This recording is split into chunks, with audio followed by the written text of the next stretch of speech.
Okay, dear friends, now we have to move further. I have already just given to you some diagram and you have to follow this diagram. The political history, that is, political policy has already been finished and we have entered into the second one,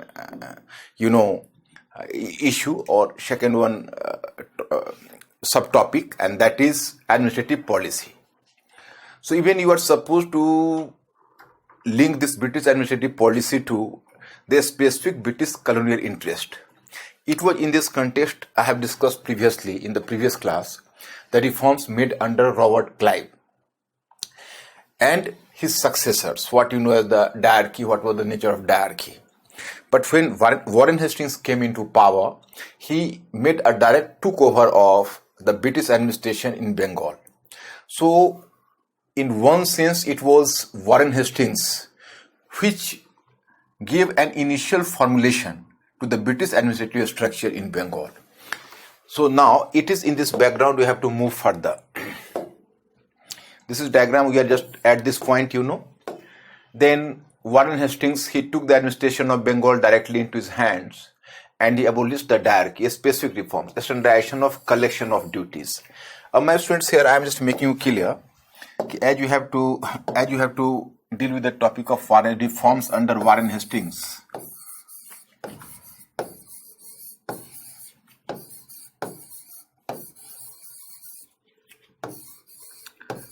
Reforms under Warren Hastings.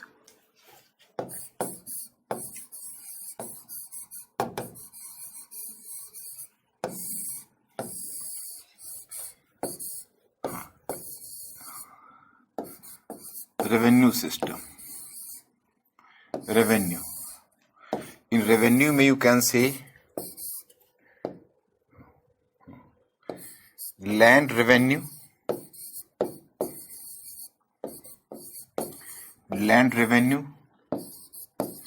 and other duties.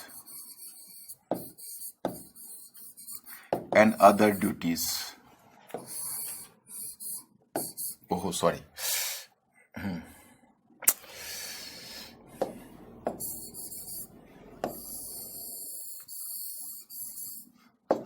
Land revenue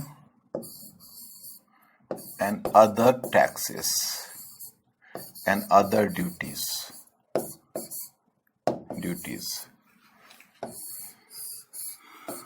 Judicial reforms.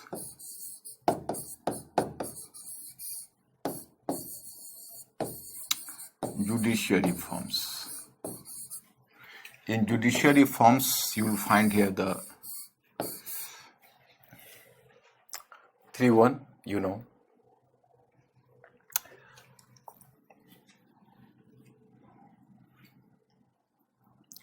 Civil justice,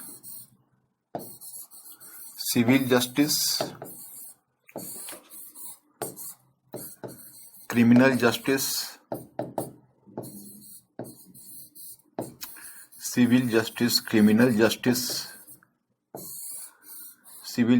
criminal justice. The one is civil justice, second one criminal justice, and the third one is codification of laws.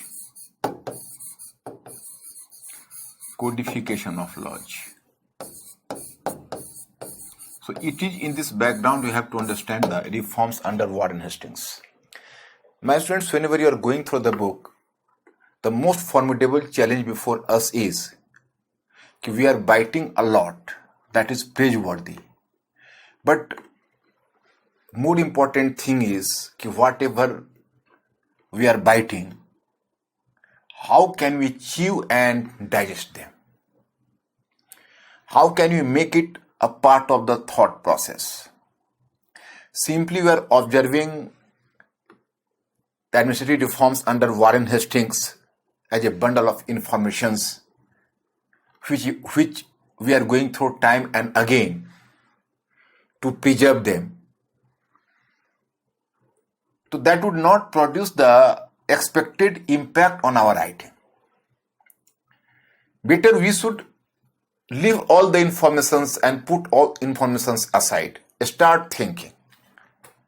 What was the primary motive of the British company during the initial phase when the company got the Diwani of Bengal, the maximization of revenue. So it was not interested in doing or taking other sorts of responsibilities because that was going to make a curtailment in the power and position of the British company. So other responsibilities should have been put aside. The maximization of revenue and investment of a part of revenue in trade, even court of directors was expecting the company to do so. The company shareholders were just having the hydra mouth to digest whatever was just offered by the company as profit. So in this situation, obviously you can say it was the company's primary goal. Robert Clive has done some sort of experiments and he didn't dare to take administration directly into his hand, but it resulted into a fiasco. Now the question arises, if you are not having the sufficient amount of land revenue, how can you invest this revenue in trade? And if agriculture is completely ruined, then how can you collect revenue from peasants? You have to be intelligent enough to make a regular procurement of eggs from a hen while keeping the hen in, you can say, at least workable health condition.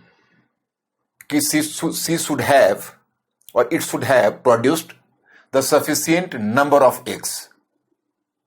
It should not, you can say, discontinue giving eggs. So that is the true business mind. Robert Clive played with the Indian peasants, the famine of Bengal. So it was not simply, it could not simply affect the company's income, but it also affected company's merchandise goods, because most of the merchandise goods companies used to gather at Bengal. So these merchandise goods were associated with agrarian products. And if they were associated with agrarian products, so far as you are not going to ensure the safety of agriculture, the company could not have sustained the trade. So this was also the matter of concern. During this period, the company was not ready to increase its responsibility, as it would involve too much expenditure and that would definitely affect the company's savings and investment in trade. But it is equally true at that time, the civil justice was deeply associated with the land revenue system. So far as you are not ensuring civil justice, you can never ensure land revenue system at that time. So that was essential for you to ensure civil justice along with the land revenue reforms. And if once you are going to touch civil justice, so that is imperative for the company to touch criminal justice as well. So that's why during this period, if the reforms or some reforms were carried on, they were either in the land revenue system or in judicial system. So this is the background behind the reforms of Warren Hastings. As the Warren Hastings was the first initiator in forming the indigenous companies' independent rule in Bengal, so he became a trendsetter. And he was definitely, he carried on further the work done by Robert Clive. So there was a question, I think in 2017, 2018, I will deal with this question as well. But firstly, please observe whatever reforms had been carried under Warren Hastings.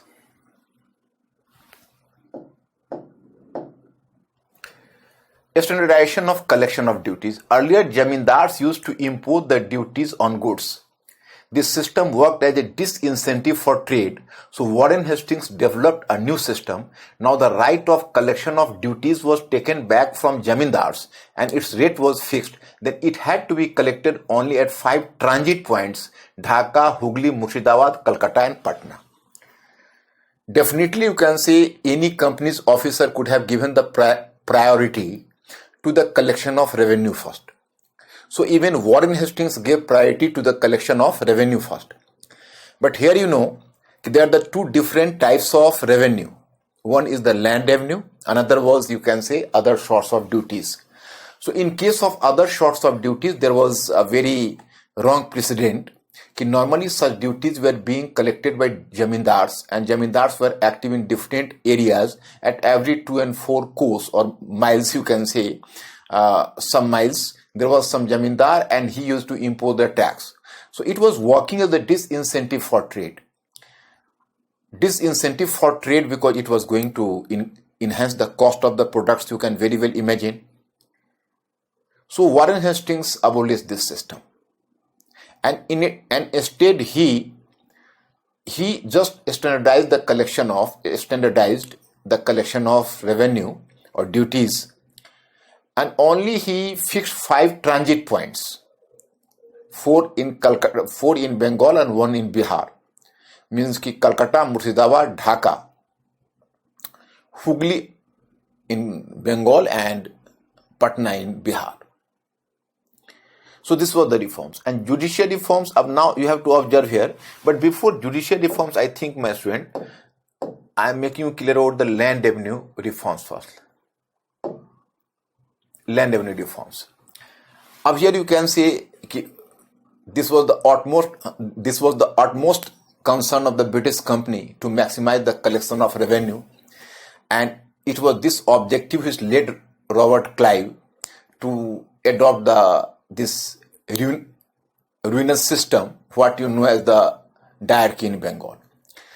Warren Hastings devised another method. He introduced a system, and the system of Warren Hastings was known as farming system. What is the farming system? You may be a bit curious. Here I have to inform you that this was another form of the Ijara system under Mughals or Indian kings.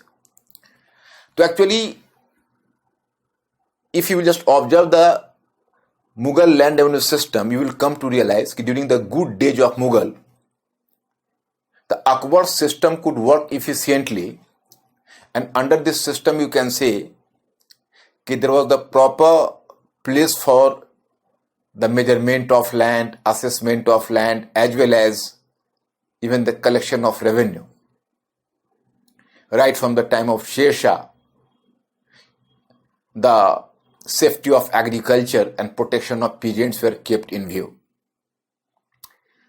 But after disintegration of Mughal Empire, or during the era of latter Mughals, when the empire came to face, or the Mughal state came to face at the moment of crisis, then the intermediaries became too much powerful and thrust for too much resources in the form of land revenue, led towards development of a system that is known as Ijara system. It was a system of auctioning. Auctioning means who is making the highest bidding. So the highest bidder was given the right to collection of revenue. So obviously you can say it was going to increase the income of the state, but at the cost of the peasants. Warren Hastings willingly chose this system, and it came to be known as farming system. So the collection of land revenue had to be given to the highest bidder. Firstly, he introduced this system for 5 years in 1772. It had to continue up to 1776. And here in this system, he consciously kept jamindars away from collecting activities, because he was apprehensive about the fact that jamindars were the vested interest in rural areas, and once jamindars were given some role in the collection of or the assessment or whatever may be the revenue. So then the jamindars could have turned to be the vested interest, and they would start garner a part of the collected money from the state. So it was for that fear he consciously kept jamindars away from this system. He used to appoint divans as well as the collectors. So auctioning system could have been carried under the supervision of divan and European collectors. They used to supervise the whole process of auctioning, what you know as the farming system. But it could not produce the substantial result. Rather, it created some sort of fluctuation in the collection of revenue year by year, and apart from that, it also adversely affected the agriculture of Bengal. And particularly for the fact that jamindars were kept away and kept at bay, so the system could not function in proper manner, because after all jamindars were the expert in the rural areas, and if jamindars were kept away, so this system could not run smoothly. So that's why after 5 years, Warren Hastings just modified this system once again. And in place of the 5-year scheme, he introduced 1-year scheme now in 1776. And in this scheme, even jamindars, or the gate was opened even for jamindars. Means he tried to assimilate jamindar as well. But after all, his land revenue reforms could not become successful. You can very well imagine that who is making the highest bidding and purchasing from the government the right of the collecting of revenue. So such persons would never keep in their mind some welfare of peasants, or some you can say some safety of peasants. They would try to fleece out the revenue at the cost of the peasants. So definitely it would adversely affect the peasants as well as the agriculture in Bengal. So in sum total, you can say, in the other source of revenue, you know, he standardized the collection of duties. Even the, revenue headquarter was transferred from Murshidabad to Calcutta. There he got success. Later I will discuss about his judiciary reforms. There also he got success to a certain extent. But so far as the question of the land revenue reforms are concerned, he underwent a phase of trial and error. So in this way, you can observe this phenomena. Now,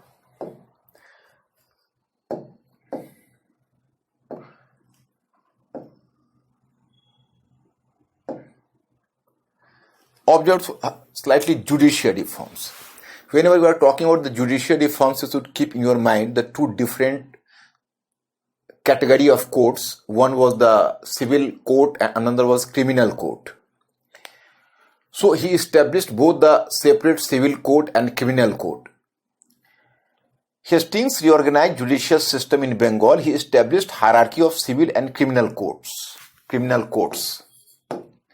For civil justice at lower level, there was a district court under a district collector. Above district court, there was Sadar Diwani Adalat at Calcutta, where the trial was conducted by Governor General in Council.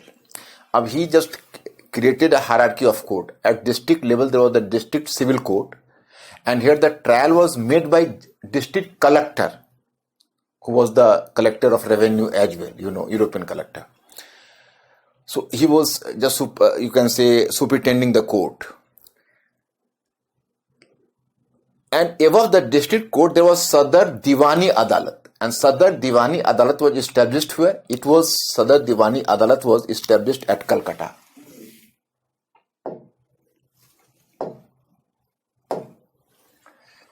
Likewise, in criminal justice, the district court was at lower level. It was placed under a Qazi or a Mufti. In criminal justice, Muslim laws were prevailing, while in civil justice there was duality of laws, Hindu laws for Hindu and Muslim laws for Muslims. About district court, there was Sadar Nijamat Adalat at Murshidabad. Under this court, the trial had to be carried under an Indian officer. Likewise, there was the formation of a Sadr Diwani Adalat at Calcutta, where proceedings had to be carried under Governor General. Court, the trial had to be carried under an Indian officer. Likewise, there was the formation of a Sadr Diwani Adalat at Calcutta, where proceedings had to be carried under Governor General in council. Like in criminal court, you can say at the lower level, means at district level, there was a criminal court. But my students, here I have to inform you that during this phase, the British were not in a mood to, or the company was not in a mood to overhaul the overall administrative structure, Mughal structure. So the Mughal structure had to be maintained with certain modification. During Mughal period, for civil justice, there were the duality of laws, the Hindu laws for Hindus and Muslim laws for Muslims. But for criminal justice, there was there was the singular laws. There were singular laws, and that was Muslim laws. And Muslim laws were applicable to all. So Warren Hastings just preferred the old system with certain modification. So that's why you can say in criminal justice at district level, it was Qazi and Mufti who were the expert of the Muslim laws. So they were appointed and they had to just, you can say, carry the trial of the criminal justice. At the head of this, or you can say just above this district court, there was Sadar Nijamat Adalat. As you have observed the Sadar Diwani Adalat. So there was a Sadar Nijamat Adalat as well. But at the time of Warren Hastings, it was established at Murshidabad. Later, you will just come to know up to the period of Lord Cornwallis, it had to be shifted to Calcutta. But at the time of Warren Hastings, it was established at Murshidabad. Murshidabad was situated in Bengal. On map, you can very well observe. My students, here in criminal justice, I have just told you, in fact, this Sadar Diwani Adalat. In Sadar Diwani Adalat, the trial had to be made by the Governor General and his council. What is Governor General in council? About the Governor General in council, I have to discuss with you later whenever I will teach you the Regulating Act of 1773. Then you will come to know about the formation of Governor General in council. But presently, my student, here for criminal justice at Murshidabad, the trial had to be made by an Indian officer because he should have been he should have expertise in the Muslim laws. Only then he could just make the trial of the criminal cases. So in this way, my students, he created a two different hierarchy of court. A codification of laws. This is the very important thing now. Actually, in the last of this subtopic, I will teach you the Orientalist ideas. Means that at that time, the British administration had to be guided by some sort of Orientalist ideas or Orientalist thinkers who believed. Even Warren Hastings was an Orientalist in his approach. And Orientalists were emphasizing that Indians should have been ruled under their own custom and tradition. So that's why Warren Hastings, later you will find at the time of William Bentinck, Lord Macaulay, and there would be the formation of Macaulay Code. But this situation had to appear after the rise of industrial capitalism, which I will discuss with you. But during this period, in fact, the British was having the limited objective in India, and the British policy towards India was being guided by Orientalist ideas. So that's why there was the emphasis over the you can say governing Indians according to their own custom and tradition. So that's why here Warren Hastings preferred to, in order to bring efficiency in administration, he deemed it fit to codify laws. Codification of laws was thought to be essential. But there should be codification of laws So, but this codification had to be made of Indian laws. It was not the codification of European laws. So he just sought the service of the two different groups of Pandits and Ulemas, which could have helped the government and the officers in codifying the old, you can say, Indian laws. So with the support of a group of ulemas and a group of pandits, the Muslim laws and Hindu laws were codified. You might have heard about a code of Gentoo laws. Gentoo, in place of Hindus, they were earlier using Gentoo. Colebrook's Digest. Colebrook was a scholar and he prepared his own digest. So that is known as Colebrook's Digest. So a code of Gentoo laws, Colebrook's Digest. So such, you can say, code came into existence for the first time at the time of Warren Hastings. My students, here actually later I will discuss this aspect, slightly the critical ideas. The British involved Pandits and Ulemas about the codification of laws. Can you imagine that these laws should have conformed either to the elitist class of Indian society or to the commoners of Indian society? So some sort of discrimination are to be created between the elites and the common people after introducing these laws, because the Pandits and Ulemas, company's government just corresponded to Pandits and Ulemas who represented the higher strata of Indian society. It was not the representation of commoners of Indian society. So whatever laws were just codified, so these laws were basically bearing the elitist Indian approach. And these laws were colored by, you can say, the view of a clerical class.